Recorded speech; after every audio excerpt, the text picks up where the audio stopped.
Okay, so now we're going to talk about the very end of chapter 2, graphs that deceive. Okay, so a lot of times you'll see graph and they'll purposely deceive them for a certain reason. The first one that they identify is called a non-zero vertical axis. Let me show you an example. Okay, so if you look at the example on the left, they're talking about these two different things, oxycodone and placebo. And they're talking about the percentage, if you look at the y-axis, the percentage that experience nausea.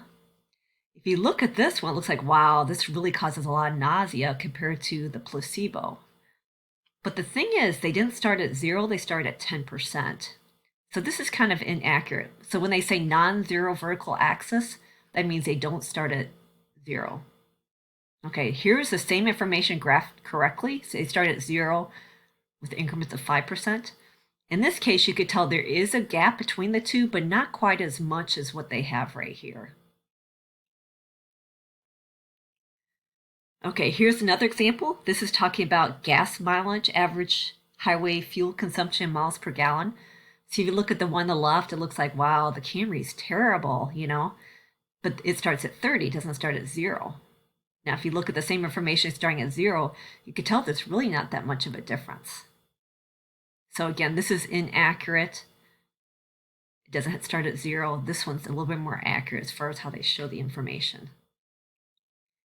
Okay, sometimes we'll see pictographs, which can be misleading. Sometimes they're one-dimensional. Sometimes they're two-dimensional. Sometimes they're even three-dimensional. Pictographs basically means we have some kind of picture of something, but that maybe they increase either the area or the volume. That makes it a lot larger than the actual numbers. Okay, so here's an example. Here they use three-dimensional figures. They're talking about, let's see here, income and education. And they look at the one on the left, high school, compared to advanced degree. Okay, if you look at this huge cube compared to this little cube, it looks like a lot. But if you kind of look at this on the bottom part, it depicts one-dimensional data with three-dimensional boxes. The last box is 64 times as large as the first box. So this one's 64 times more than this, which means I could fit 64 of these inside here.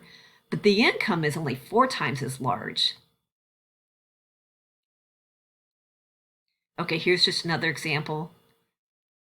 This one, there's really no scale, so you can't really tell, but again, it's three-dimensional.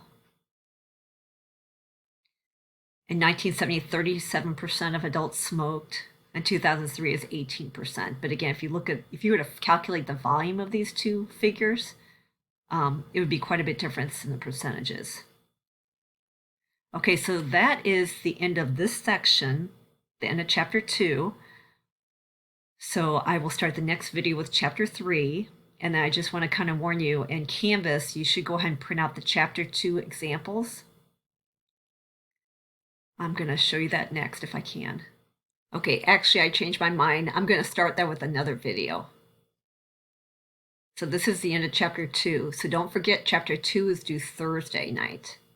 The honor code and your picture ID are due today, Monday.